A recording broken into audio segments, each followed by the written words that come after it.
दोन संख्यांचा लसावे 240 व मसावे 8 आहे, त्यापैकी एक संख्या 40 असल्यास दुसरी संख्या खालीलपैकी कोणती? अशा टाईपचा आपल्याला प्रश्न विचारलेला आहे. कसं सोडवायचा बघा. सगळ्यात सुरुवातीला आपल्याला लसावे दिली 240 आणि मसावी किती दिला आहे 8. ह्या सगळ्यात सुरुवातीला ह्या दोघांचा गुणाकार करायचा, 240चा आणि 8चा. 240 गुणाकारामध्ये 8 आणि ह्यांच्या छेदामध्ये काय करायचं, आपल्याला पहिली एक संख्या किती दिली 40, मग ह्यांच्या छेदामध्ये 40 लिहून घ्यायचं.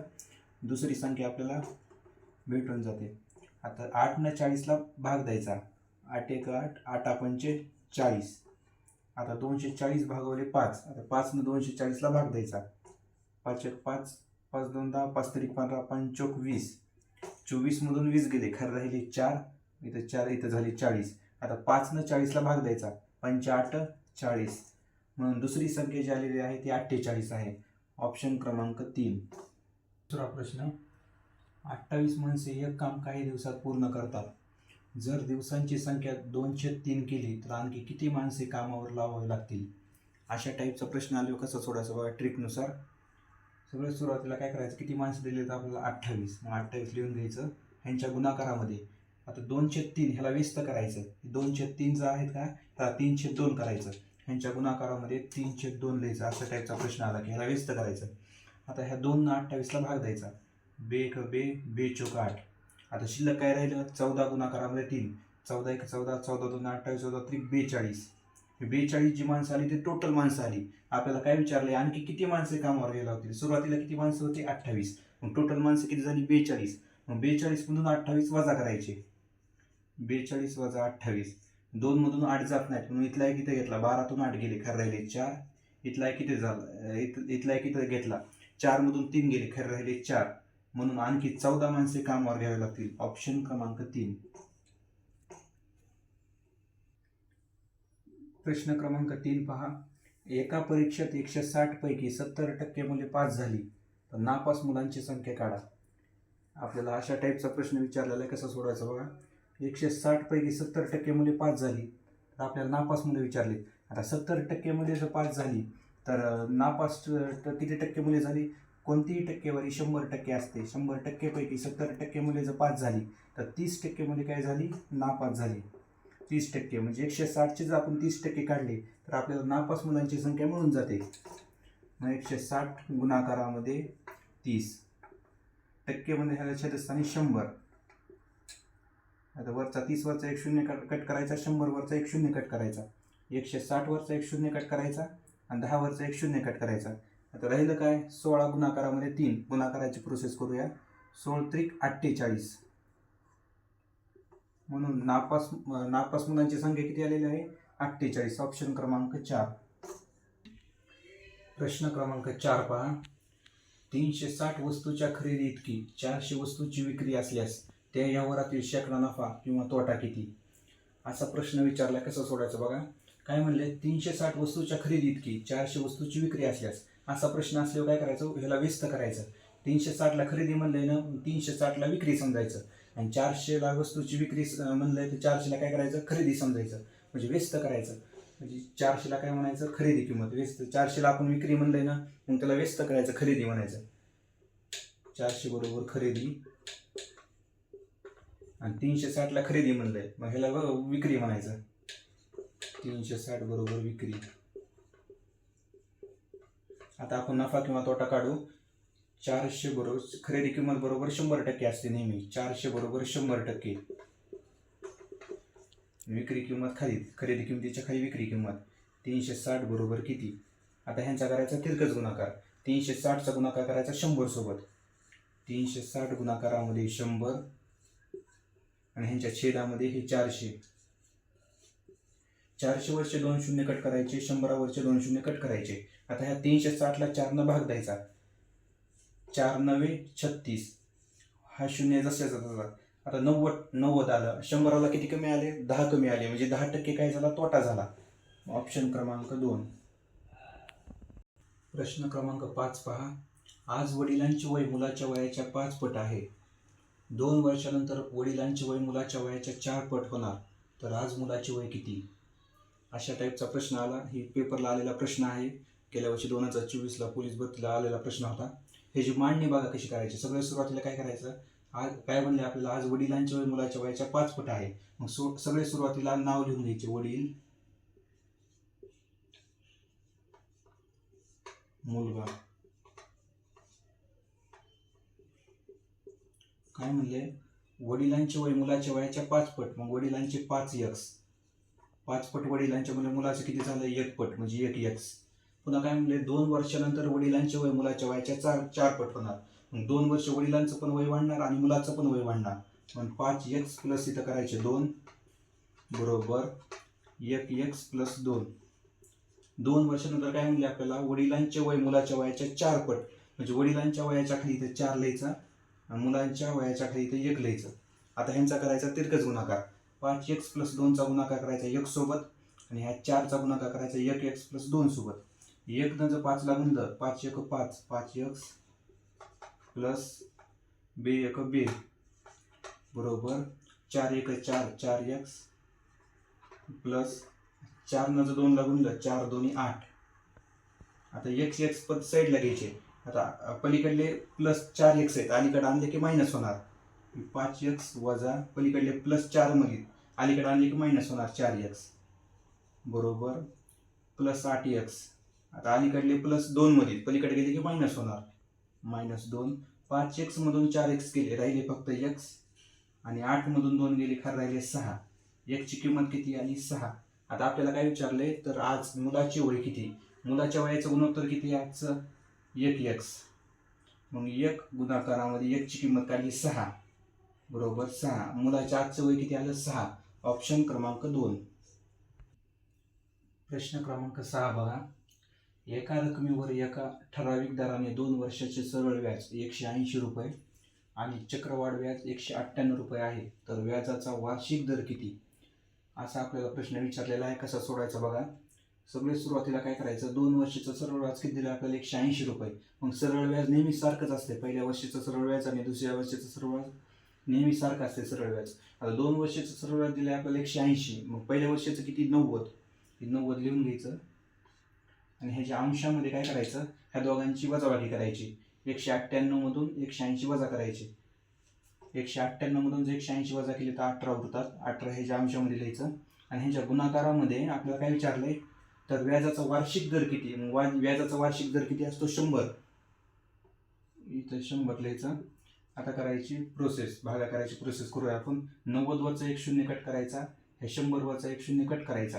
आता 9 न 18ला भाग द्यायचं. 9 1 9, 9 2 18. उरलं काय, 2 गुणाकारामध्ये 10, 10 2 20%. व्याजाचा वार्षिक दर जो आलेला आहे तो किती आलेला आहे, 20%. ऑप्शन क्रमांक 1 मध्ये. प्रश्न क्रमांक 7 पहा. भाऊ व बहीण यांच्या वयाचे गुणोत्तर 4 जसे 5 आहे. बहिणीचे वय 30 वर्ष असल्यास भावाचे वय किती. हा प्रश्न एकदम सोपा आहे. कसा सोडवायचा, जर तोंडी सुद्धा उत्तर नेतंय. काय करायचं, बहिणीचे वय किती दिले, 30 वर्ष. मग बहिणीच्या वयाचं गुणोत्तर किती आहे, भाऊ व बहिणीच्या वयाचं गुणोत्तर 5 आहे. 5 5 25, 5 6 30, 6 आणि 1 ची किंमत. आपल्याला काय विचारलंय, भावाचे वय किती. मग भावाच्या वयाचं गुणोत्तर किती, 4 6 चौक 24. असं पण निघू शकतंय, पण काय आहे, एकदम बेसिक पद्धतीने सांगतो तुम्हाला. सगळ्यात सुरुवातीला काय करायचं, लिहून घ्यायचं भाऊ बहीण. भावाच्या वयाचं गुणोत्तर किती दिले आपल्याला, 4. ह्याला द्यायचं 4x. बहिणीच्या वयाचं गुणोत्तर किती, 5. 5x. बहिणीचं वय दिलेलं आहे आपल्याला, किती दिले, 30 वर्ष. मग बहिणीच्या गुणोत्तराखाली बहिणीचं वय द्यायचं 30 वर्ष बरोबर आपल्याला भावाचं वय विचारलं म्हणून x. आता ह्यांचा करायचा तिरकस गुणाकार. 30 गुणाकारामध्ये 4 आणि ह्यांच्या छेदामध्ये ही 5. 5 न 30ला भाग द्यायचा. 5 5 25, 5 6 30. आता राहिलं काय, 6 गुणाकारामध्ये 6 गुणाकारामध्ये 4. 6चा आणि 4चा गुणाकार करायचा. 6 चौक 24. म्हणून भावाचे जे वय आलेले आहे ते 24 वर्ष आहे. ऑप्शन क्रमांक 1. प्रश्न क्रमांक 8 पहा. एका पुस्तकाची छपील किंमत 3000 रुपये असून त्यावर 20% सूट देऊनही दुकानदारास 20% नफा होतो, तर पुस्तकाची मूळ किंमत किती. पुस्तकाची मूळ किंमत किती ते आपल्याला विचारली आहे. कसं सोडायचं बघा असा प्रश्न. छपील किंमत किती 3000, त्याच्यावर दुकानदार 20% सूट देऊनही त्याला 20% नफा होतो. सगळे सुरुवातीला काय करायचं, छपील किंमत लिहून घ्यायची. छपील किंमत किती 3000 आणि ह्याच्या गुणाकारामध्ये काय करायचं, सगळे सुरुवातीला नफा घ्यायचा नाही, सुरुवातीला सूट घ्यायची. गुणाकारामध्ये सूट घ्यायची. किती टक्के सूट आहे, 20% सूट. आता 20% सूट म्हणल्यावर काय करायचं, 100तून 20 वजा करायचे, 100तून 20 कमी म्हणजे 80. आणि ह्याच्या छेदामध्ये काय करायचं, नफा घ्यायचा. नफा किती, 20% नफा. आता 20% नफामध्ये कोणतीही टक्केवारी 100% असते. 100% प्लस 20 करायचे, 120. हे झाला 20% नफा. ह्याच्या छेदामध्ये लिहायचे 120. आता भागाकाराची प्रोसेस करायची. 120 वरचा 1 शून्य कट करायचा, ह्या 80 वरचा 1 शून्य कट करायचा. आता 12ला आणि 8ला 4 भाग जातो, 4 भाग देऊ आपण. 4 2 8, 4 त्रिक 12. आता 3000ला ह्या 3 भाग द्यायचा, 3 1 3 आणि वरचे 3 शून्य जसं तसे लिहून घ्यायचे, 3. आता उरलं काय, 1000 गुणाकारामध्ये 2. गुणाकाराची प्रोसेस करायची, 2. ह्यांचा गुणाकार जर आपण केला तर उत्तर येते 2000. म्हणून त्या पुस्तकाची मूळ किंमत जी आलेली आहे ती 2000 आहे. ऑप्शन क्रमांक 4. प्रश्न क्रमांक 9 पहा. एका माणसाने बँकेकडून दर 12% सरळ व्याजाने कर्ज घेतले. 3 वर्षानंतर त्याने रुपये 5400 सरळ व्याज फेडले, तर त्याने घेतलेल्या कर्जाची रक्कम किती?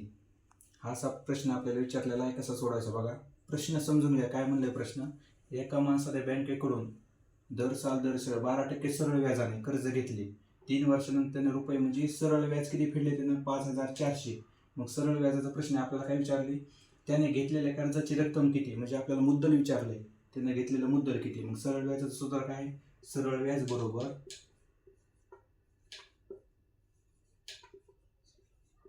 बरोबर मुद्दल गुणाकारामध्ये दर गुणाकारामध्ये कालावधी आणि ह्यांच्या छेदामध्ये 100. तर मुद्दल किती दिलंय आपल्याला, मुद्दल दिलंय का नाही, मुद्दल काढायला सांगितले आपल्याला. म्हणजे घेतलेल्या कर्जाची एकूण रक्कम आपल्याला काढायची, म्हणजे मुद्दल काढायचं. दर किती दिलाय, दर कधी मी टक्केवारीमध्ये असतो, म्हणजे दर किती दिलाय 12. गुणाकारामध्ये कालावधी किती, 3 वर्षाचा कालावधी. छेदामध्ये 100. सरळ व्याज किती दिले आपल्याला, 5400. सरळ व्याजाच्या खाली सरळ व्याज लिहून घ्यायचं 5400. आता करायचे ह्यांचं कॅल्क्युलेशन करायचं. आता 5400 लिहून घ्यायचे, 5400.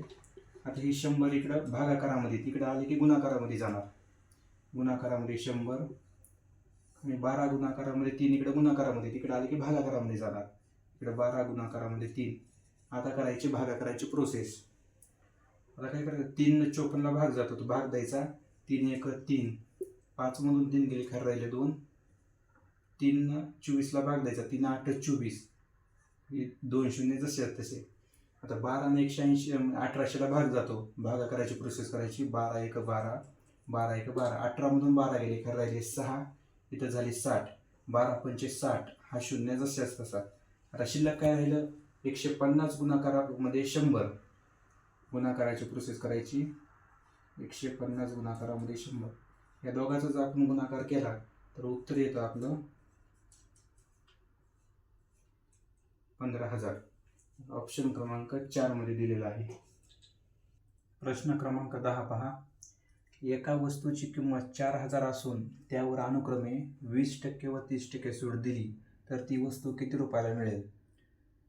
अशा पद्धतीचा प्रश्न आहे. कसा सोडायचा बघा. सगळे सुरुवातीला एका वस्तूची किंमत किती, 4000. मग 4000 सगळे सुरुवातीला लिहून घ्यायचं. 4000 ह्यांच्या गुणाकारामध्ये आपल्याला काय म्हणले, अनुक्रमे 20% व 30% सूट. आता 20% सूट म्हणजे 100तून 20 वजा करायचे, म्हणजे राहिले 80. आणि 30% सूट म्हणजे 100तून 30 वजा करायचे, राहिले 70. मग ह्याच्या गुणाकारामध्ये 80 आणि ह्यांच्या छेदामध्ये 100तून, आता 20% सूट म्हणजे 100तून 20 गेले, खरं राहिले 80, म्हणून ह्याच्या छेदस्थानी 100 लिहिले. आणि ह्याच्या गुणाकारामध्ये 30% सूट दिली म्हणजे 70 आणि छेदस्थानी 100. आता शून्य कट करूया आपण. 80 वरचा 1 शून्य कट करायचा, हे 100 वरचा 1 शून्य कट करायचा, ह्या 70 वरचा 1 शून्य कट करायचा, हे 100 वरचा 1 शून्य कट करायचा. आता खालचा 10 वरचा 1 शून्य कट, इकडला 1 शून्य कट, वरचे 2 शून्य कट करायचे. आता शिल्लक काय राहिलं, 40 गुणाकारामध्ये 8 गुणाकारामध्ये 7. आता ह्यांचा गुणाकार करायचा, आपल्याला उत्तर भेटून जात आहे. आता 8 न जर 4ला गुणलं, 8 चौक 32 आणि ही शून्य जसं तसं लिहून घ्यायचा. गुणाकारामध्ये 7. 7 0 0, 7 दुनी 14ला चाराचा हातचा आला 1, 7 त्रिक 21 आणि 1 22. म्हणून ती वस्तू किती रुपयाला मिळेल तर 2240. ऑप्शन क्रमांक 4.